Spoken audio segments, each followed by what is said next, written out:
Kwa jina la Baba, Mwana na Roho Mtakatifu. Amen. Sala ya asubuhi siku ya Ijumaa. Tuombe. Mungu Baba Mwenyezi, wewe ni muumba wetu.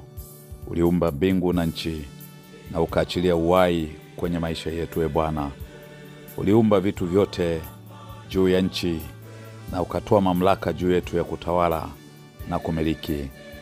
Nasi tunapokuja mbele zako Bwana asubuhi ya leo, Mungu tunakushukuru kwa wema, tunakushukuru kwa fadhili. Tunakushukuru kwa ulinzi ulioachilia kwetu usiku kucha. Na sasa tumeamka salama Mungu, tunalitukuza jina lako lililo njema.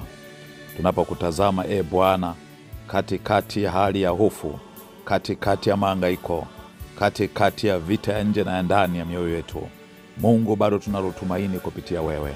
Maadamu mwanao Yesu Kristo yu hai, nasi tutakuwa hai daima. Najikabidhi mikononi mwako siku ya leo Bwana, tukiomba miongozo na ulinzi wako Bwana.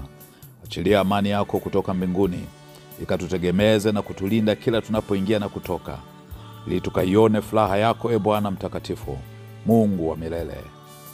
Tunaomba baraka zako Mungu ziwe pamoja nasi, ziwe pamoja na watoto wetu, ziwe pamoja na taifa letu, ziwe pamoja na ndugu na jamaa wote ambao wanatuhusu. Mungu, tunaomba ukabariki kazi zetu za mikono. Bariki kazi za mashamba, bariki biashara zetu, bariki Mungu njia zote za uchumi zinazotupa kipato.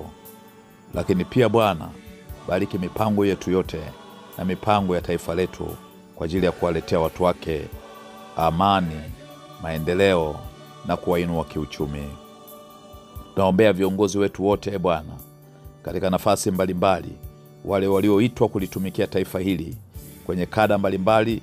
Baba, uwabariki, uwalinde, uwasaidie Bwana kwenye yote ambao wanapitia, yawe ni magumu au mepesi.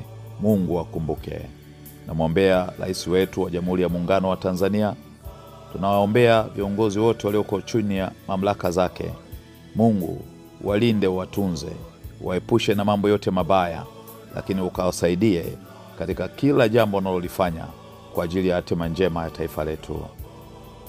Mungu, tunawaombea pia viongozi wetu wa dini, madhehebu mbalimbali. Baba, uwakumbuke pia, ukawape hekima yako na maarifa yako, ili Mungu akaongoze roho za watu katika njia ya kuelekea kwako mbinguni. Uweza wako Mungu na nguvu. Hivi leo tunawaombea pia yatima na wajane. Tunawaombea wasiojiweza, tunawaombea walioko magerezani, tunawaombea wale wote ambao Mungu wanasubiri hukumu zao. Naombea Bwana waliokata tamaa, wape tumaini jipya, wape furaha, wape amani. Saidie Bwana wale wote ambao wamepoteza ndugu zao. Ondoa huzuni ndani ya mioyo yao. Wape faraja yako Mungu kutoka mbinguni, ili wakakujue wewe Bwana kwamba wewe ni Alfa na wewe ni Omega. Na Mungu, tunawakabidhi wale wote ambao wako kwenye mazingira magumu, yatima na wajane, wale ambao wanafanya kazi za hatari, wale ambao Mungu katika siku hii ya leo pengine wako kwenye migodi na maeneo mbalimbali ambako Mungu anajitafutia riziki zao. Baba, uwalinde, Baba uwatunze na kuwasaidia. Wakumbuke wale wote Mungu wanaosafiri asubuhi ya leo. Wahifadhi hai, safari yao ikawe salama, wakafike salama pia.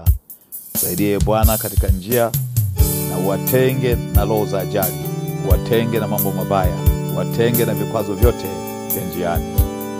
Baba mtakatifu, wakumbuke wagonjwa walioko vitandani sasa, na wale wote ambao dawa wako vitandani lakini wanapitia magonjwa magumu kwenye maisha yao, na wengine wamekata tamaa, wengine hawajapata matibabu, wengine wanatafuta fedha kwa ajili ya kupata matibabu.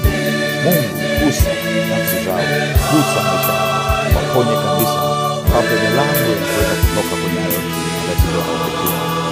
Wewe unaweza yote Bwana. Guse mtumishi wako anayesikia sauti yako. Kama kuna ugonjwa wote anapitia, akapokee nguvu ya kupona katika jina la Yesu Kristo. Tunaachilia damu ya Yesu kwenye mifupa yake, damu ya Yesu kwenye nyama, kwenye mishipa, damu ya Yesu kwenye kichwa mpaka kwenye mguu. Baba, pokea uponyaji mtumishi wako huyu katika jina la Yesu na kwa damu ya Yesu Kristo. Baba, asante kwa ajili ya siku ya leo ambayo Mungu utaenda kuibariki na utabariki kila chochote ambacho tunaenda kukifanya, ili kikazae matunda na matunda haya yakapate kudumu. Mungu, tunakuja kwako na maombi haya, tukiamini kwamba Bwana umesikia. Katika jina la Yesu na kwa damu ya Yesu Kristo, ukatukumbuke Bwana. Jina la Baba, Mwana na Roho Mtakatifu.